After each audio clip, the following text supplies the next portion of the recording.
Central Park, New York City, 1934. Hold on to that year. It is the hinge of everything that follows. It is the year the Central Park you know began to appear.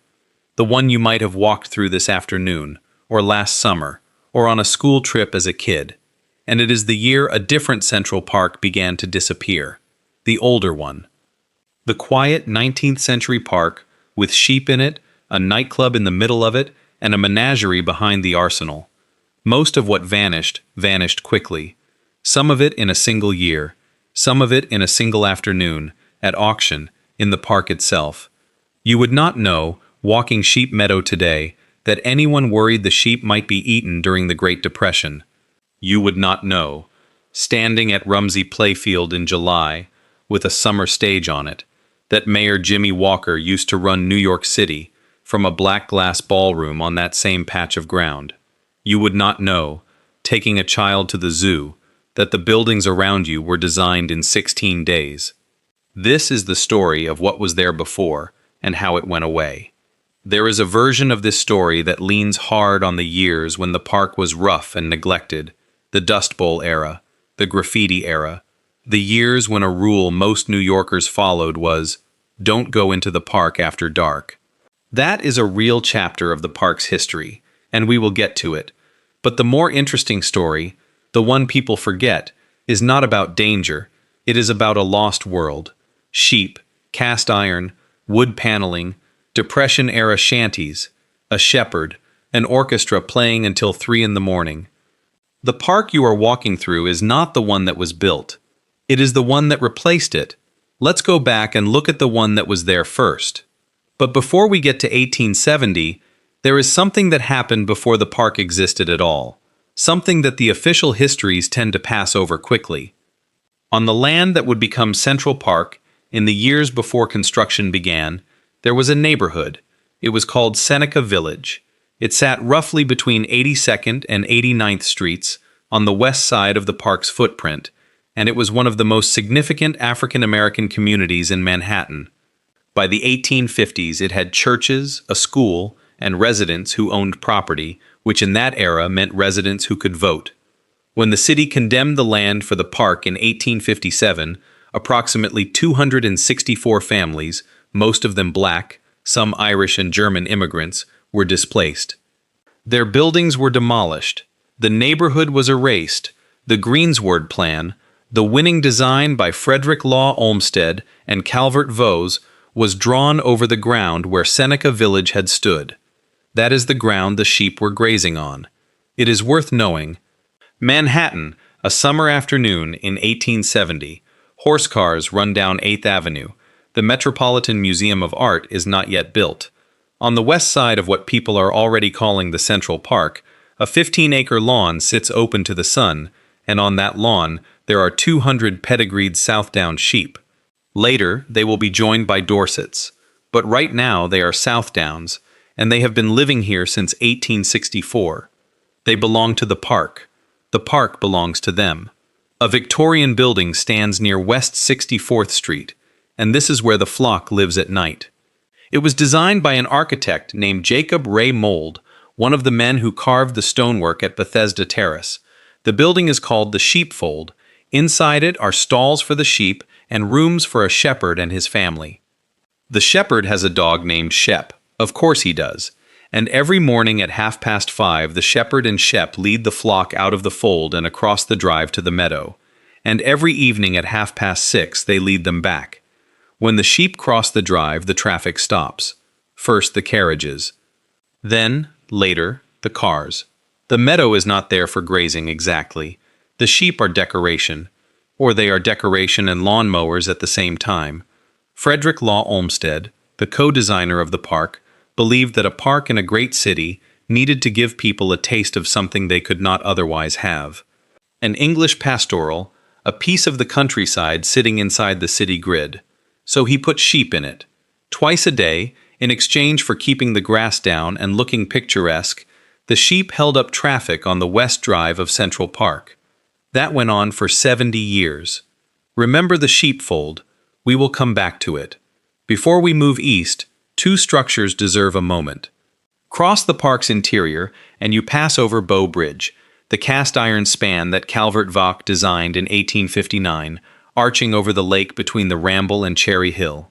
It is still there today, one of the most photographed structures in the park, and it is as original to the Olmsted and Vaux design as anything that survives. And near the dairy, a small Gothic revival cottage that Vaux built in 1870, originally as a refreshment stand where mothers could bring children for fresh milk, you get a sense of how much care the original designers put into even the park's smallest buildings. The dairy still stands, restored, near the 65th Street transverse. These things are worth noting, because so much else that Vaux built did not survive what was coming. Walk east from Sheep Meadow, cross the middle of the park, and you arrive at the site of what was once the Central Park Casino. The name is misleading, because there was no gambling. In the Italian, casino just means little house. Calvert Vaux, the co-designer of the park and Olmsted's partner, drew it up in 1862. What he sketched first was a simple wooden chalet with a hip roof. He decided against that quickly. What he built instead, with the help of an assistant named Edward Miller and the same Jacob Ray Mould who did the Sheepfold, was a Gothic revival stone structure. It opened in 1864. Its purpose, in the delicate language of the period, was to be a place where unaccompanied female visitors to the park could sit down and have something to eat without impropriety. Its official name was the Ladies' Refreshment Saloon. That is the little house Vaux built. By the 1920s, it was a different creature entirely. The casino had passed through several private operators. In 1921 and 22, the city renovated it, saved it from decay, was the phrase, and that kept the doors open. But the story really begins in 1928, when a theater producer named Carl Zittel, who had held the lease, was pushed aside by the newly elected mayor of New York City, James J. Walker, Gentleman Jimmy, the songwriter-mayor. He had written a hit song in 1905 called Will You Love Me, in December as You Do in May. Walker gave the casino lease to a friend of his, a restaurateur named Sidney Solomon. According to one account, this was a favor. Solomon had introduced Walker to his tailor. Solomon hired a Viennese interior designer named Joseph Urban to remodel the place. Urban installed a black glass ballroom. The alterations were filed with the city that February at a cost of about $94,000. The casino reopened on June 4, 1929. 4 months later, the stock market crashed. But for its 5 short years as a jazz-age nightclub, the casino was the center of a certain kind of New York. Leo Reisman's Society Orchestra played it. Eddie Duchin played it. Ethel Merman performed there. Dancing went on until 3 in the morning. Walker kept an office in the building, and he did more of the city's business from that office than he did from City Hall. His mistress, a Broadway showgirl named Betty Compton, was, by one account, often the last person to leave the room. The casino grossed more than $3 million in 5 years. The city of New York, which owned the building, received $42,000 in rent. That is what a favor from the mayor was worth in the 20s. Now walk south to the southeast corner of the park, near 5th Avenue and 64th Street, and stand in front of the building called the Arsenal. It is still there. It houses the offices of the New York City Parks Department today, and it was built as an actual arsenal for the state militia in the century before Central Park existed. Behind that building, from the 1860s until the 1930s, was the Central Park Menagerie. The menagerie was an accident.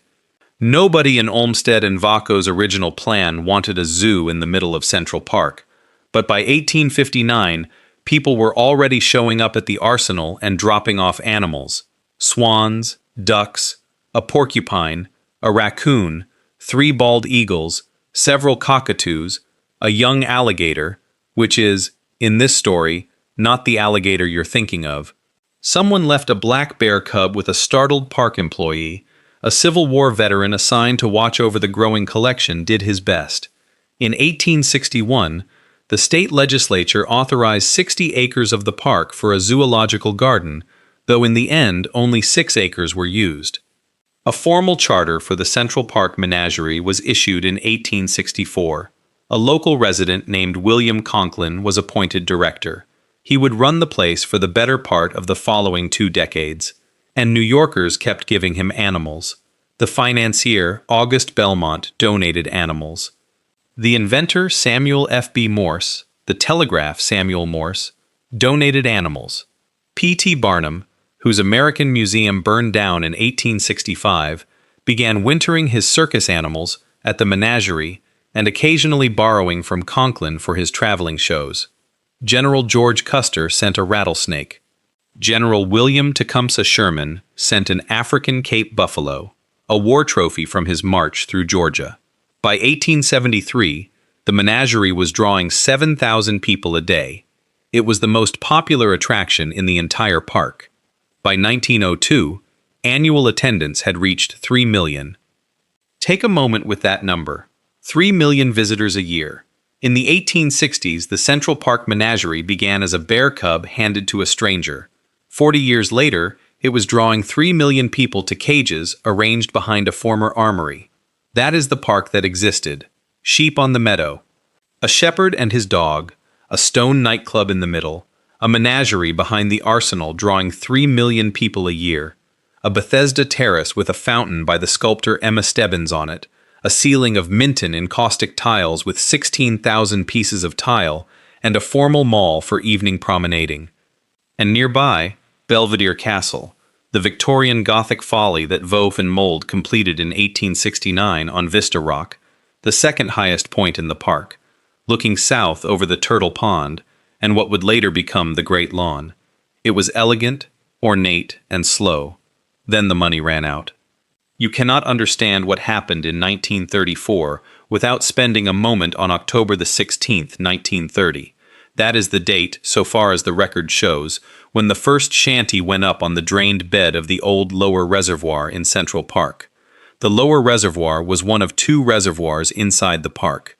It had been part of the city's water system since 1842, a rectangular stone tank on a 55-acre site, fed by the Croton Aqueduct, holding Croton water for the growing city.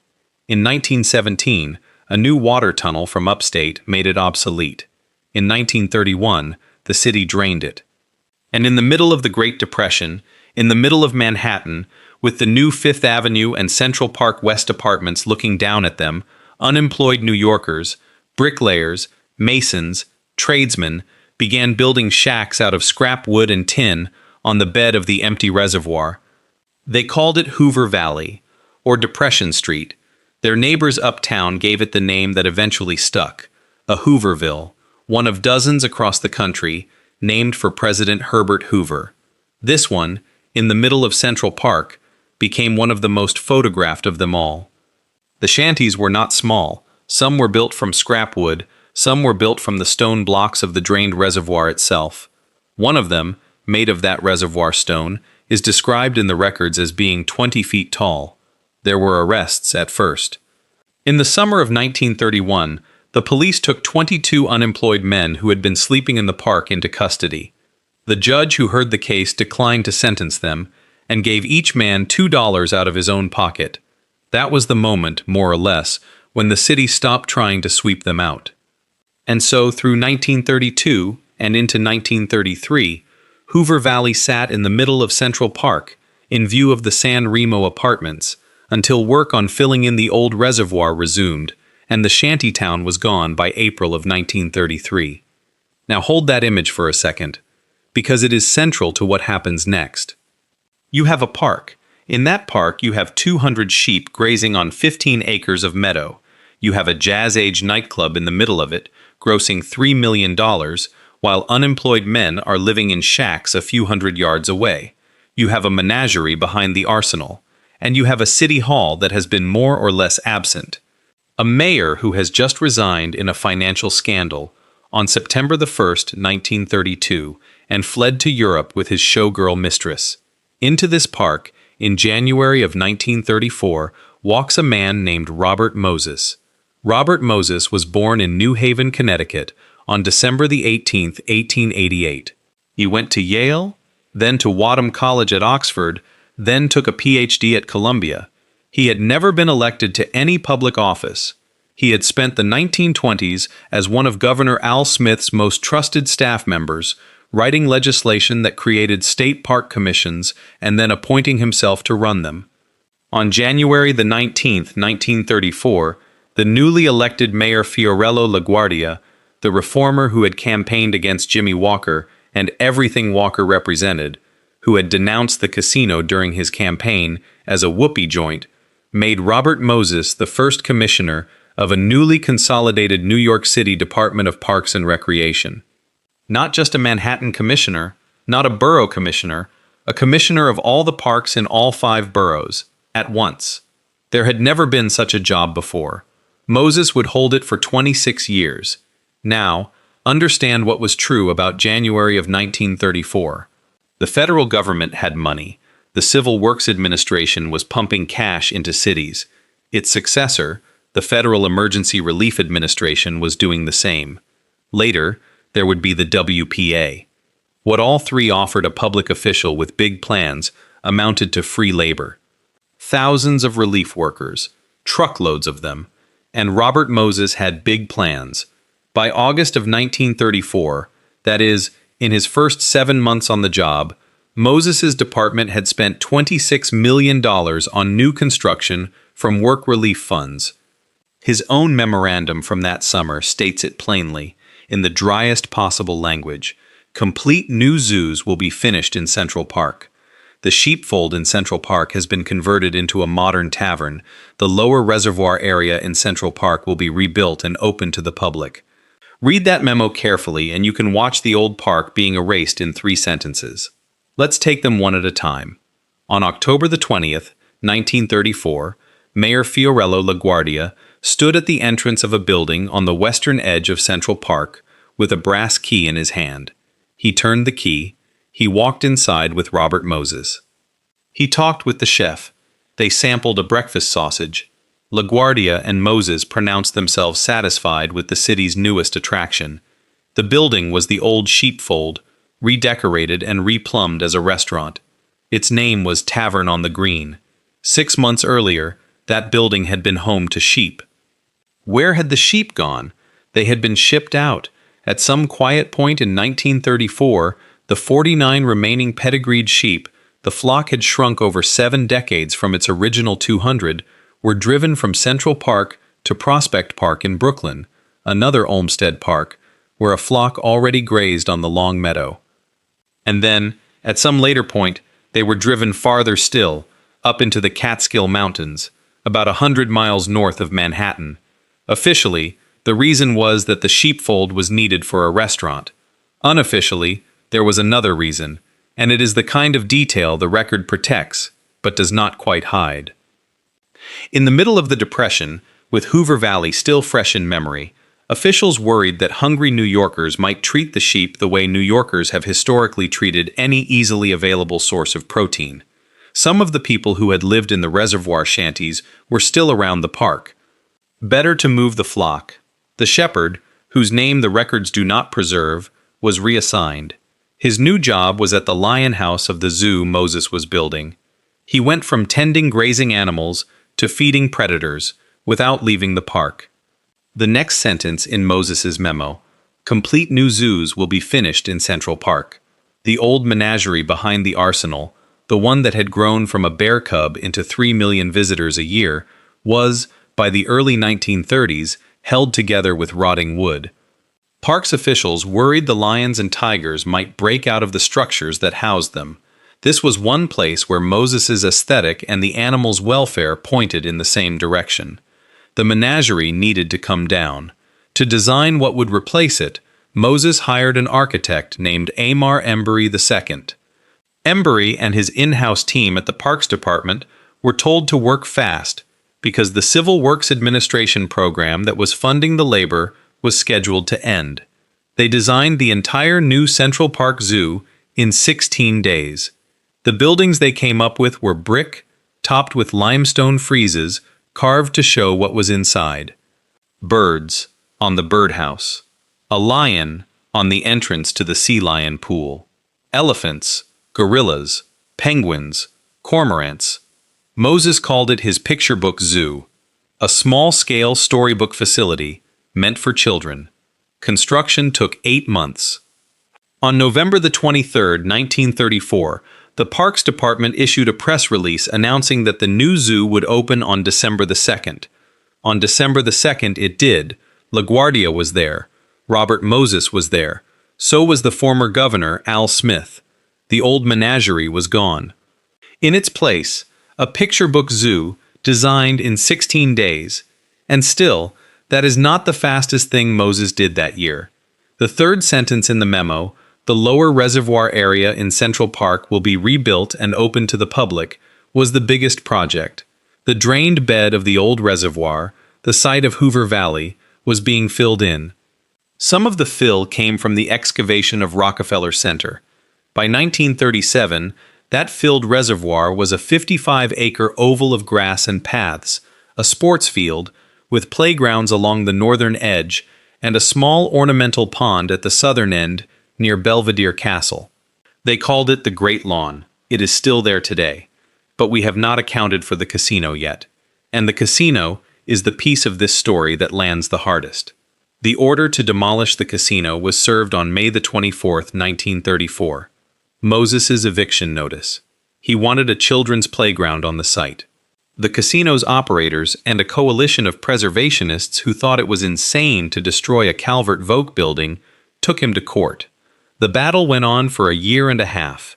In the end, on May the 2nd, 1936, the Appellate Division of the New York State Supreme Court sided with Moses. The court's ruling gave him authority to remove buildings, the language of the ruling itself, erected solely as incidental to park uses, such as restaurants, baths, boathouses, and similar structures. The judge who wrote for the majority is on record acknowledging that the ruling handed Moses a very dangerous power. Now, here is the number to hold. In 1929, Sidney Solomon's remodel of the casino, the Black Glass Ballroom by Joseph Urban, the crystal, the paneling, the fittings, everything he installed to turn the Ladies' Refreshment Saloon into a jazz-age nightclub cost $400,000. On March the 17th, 1936, before the building itself came down, the fixtures went up for auction.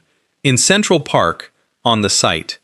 The auction of the interior of the Central Park Casino held in the middle of Central Park. They brought in $7,255.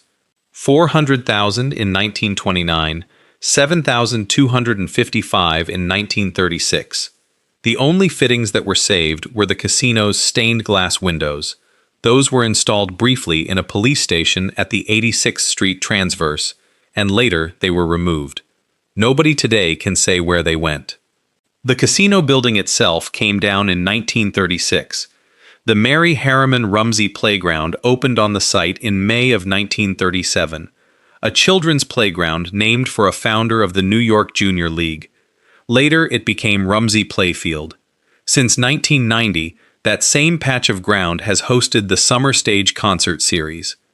So the casino, where Mayor Walker used to sit in an office lit until 3 in the morning while Ethel Merman sang and Leo Reisman conducted a society orchestra, is now a bleacher and stage setup for free summer concerts. That is one way to run a democracy. Not everything Moses proposed got built. And this is one of the quieter, more surprising parts of the story, because it complicates the man. In May of 1955, Moses announced a plan to bulldoze 14 acres of the Ramble. The Ramble is the wooded, 38-acre section of the park that sits north of Bethesda Terrace and south of Belvedere Castle. It is the part of Central Park that feels like it was borrowed from somewhere else, a dense maze of meandering paths through rocky outcrops, a place people go to get lost. The Ramble was one of the first sections of the park to be completed under Olmsted and Vaux. Moses wanted to fence off almost half of it and build an indoor-outdoor senior citizens center on the site, along with shuffleboard and croquet courts and a parking lot. The Lasker Foundation had put up a $250,000 grant for it. The plan was defeated by a coalition of birdwatchers. The lead voice was a man named Robert Cushman Murphy, who had been a curator in the Department of Birds at the American Museum of Natural History. He argued in public, on the record, that the Ramble was one of the park's most important bird sanctuaries. The Municipal Art Society joined the fight. The Lasker Foundation withdrew its grant. Moses backed down. The next year, 1956, mothers on the Upper West Side blocked his plan to build an 80-car parking lot next to Tavern on the Green in an area where they took their children to play. Sheep at 6:30 in the evening, a casino auctioned for pennies on the dollar. A bird watcher and a group of mothers. That is the range of forces at work inside a park that is often described as if it were run entirely by one man. Come forward, now, to today. Walk the park in any month of the year, and here is what you will and won't find. You will not find the casino. Not a plaque, not a foundation stone. You will find Rumsey Playfield in its place. Flat ground, seats, a stage. In the summer, a sound check. You will not find the old menagerie. You will find the current Central Park Zoo, which was rebuilt in 1988 by the Wildlife Conservation Society. Almost nothing of Moses's 1934 picture book zoo survives. One building, the gift shop, brick with a limestone frieze of birds around it, still stands where Amar Embry's team set it down. You will not find the sheep, the last of them left in 1934. They were sent to Prospect Park, then out to the Catskills, and after that they leave the record. But you will find the meadow, 15 acres of it, still called Sheep Meadow. On any bright day in July, it fills with people lying on blankets. In the 1970s, it was a dust bowl. Decades of concerts and be-ins and love-ins wore the grass down to dirt. The New York Times in 1977 wrote that Bethesda Fountain had gone dry, that drugs were sold there routinely, and that the duck pond at night filled up with beer cans. That was the low point. A group of civic-minded New Yorkers formed the Central Park Task Force in 1975, and in 1980, they founded the Central Park Conservancy, the first public-private park partnership in the country, under a Wellesley and Yale-trained landscape historian named Elizabeth Barlow Rogers. Her philosophy, preserved in the record in her own words, was blunt. You don't throw money at the problem, you throw management. The Conservancy has now invested more than $1 billion in the park across 4 decades. It has restored Bethesda Terrace at a cost of $4.5 million between 1982 and 1987. It has restored the Minton encaustic tile ceiling, 16,000 pieces of it. It has restored the Great Lawn in 1997. It has restored Sheep Meadow, and 42 million people a year now use this park in some fashion, more than 5 times the annual visits recorded here in the 1870s, when a horse and carriage was still the fashionable way to arrive. And you will find the Sheepfold. That is the last thing to say. The Sheepfold, designed by Jacob Ray Mould in 1870 for a flock of 200 Southdown sheep, and a shepherd and his family, and a sheepdog named Shep, the Sheepfold is still there. On the western edge of the park, near Central Park West and West 66th Street. It has been Tavern on the Green since October the 20th, 1934. It changed hands many times. Warner Leroy took it over in 1973 and reopened it in 1976 after a $10 million renovation that added the Crystal Room. For decades, it produced the highest gross revenue of any restaurant in the United States. It closed on New Year's Eve of 2009. It reopened in April of 2014, under a new set of operators with the original wood paneling exposed again. The stalls are gone, the shepherd is gone, and Shep is long gone. But the building where they lived is still on the same corner of the meadow it was built for. And every so often, in bright weather, someone at a Tavern on the Green wedding reception will look out across the grass toward the skyline and wonder, without knowing quite why they are wondering, why the 15 acres in front of them is called what it's called. The park you are walking through is not the one that was built. That is the truth of 1934. It is the one that replaced it.